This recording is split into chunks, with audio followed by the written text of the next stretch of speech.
So after this incident happened with my wife and me with this woman, my wife goes and talks to the priest and said, why did you let her wear that t-shirt at the altar? Well, no, my wife said, no, you could tell her turn it inside out. You could tell her put an alb on. Well, I can't really do it. What, if she showed up naked? Could you tell her, no, you can't serve at the altar naked? Well, of course. Well, then you have the authority. You want us to wear 6 Trump t-shirts next week? No, don't do that.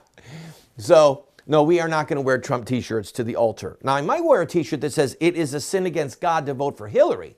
We're still talking about that one. Let's have some comic relief here with this man I've never seen before today, but this is great. I thought, let's give him some airtime. He has a little program, a big program called the Zoloft. Hope you enjoy it. Man, get up here in the Zoloft and get your head right. Oh, hey, what's up? Welcome to the Zoloft. All right, man, let's get into this thing so I can get it over with. Watching debates, man, bores the corn out of me. Hillary is also planning on killing the economy with the continued notion that you should be paid according to how many kids you have. Y'all, a job is supposed to pay an employee according to how productive they are, not how reproductive they are. Hillary is talking about the wealthy paying their fair share. Well, the way they do that, Hillary, is to be able to sustain their ability to give jobs. You want your fair share of what the wealthy have? Work for them. And the less the government intrudes on the job creator, the more businesses can share with the people who work for them. Hillary's plan to grow the economy is the same plan and worse that's got people miserable in the economy now. And then Hillary goes on to take a cheap shot at Trump about his daddy being rich.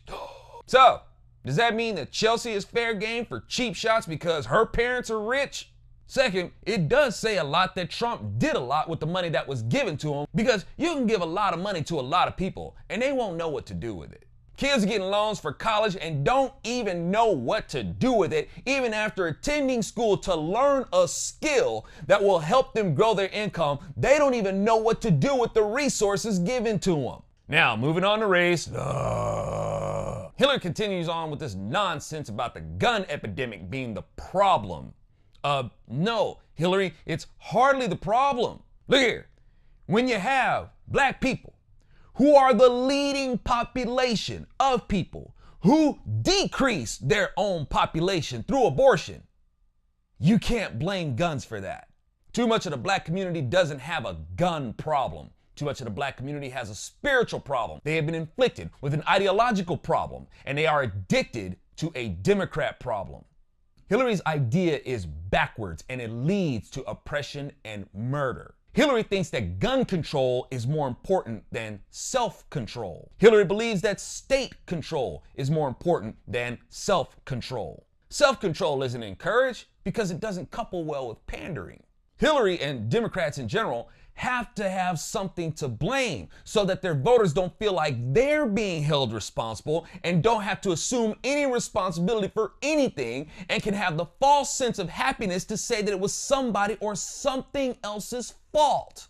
That's what Hillary does, and it rots the village. She had the nerve to try to lean on something about Trump saying pregnancy is an inconvenience. Meanwhile, Hillary Clinton herself is an avid supporter of so-called abortion rights. And why do these people have their children aborted? Because they are an inconvenience to them. And killing the little inconvenient kid is a choice and an industry that Hillary supports while trying to use that as a negative against Trump. And after all that stuff at the end, in an effort to sign off diplomatically, Trump said he would absolutely support Hillary if she wins. Dude, why would you support the efforts of bad policy? I think Trump could have worded that better. I know, a lot of y'all right now are saying he could word a lot of things better. Hey, not everybody can be good with words, like me. All right, it was a 9-minute segment. Look him up online. Good job, sir. It was my pleasure to put you on TV. I will be right back. We're going to talk about Despicable Me, Dia.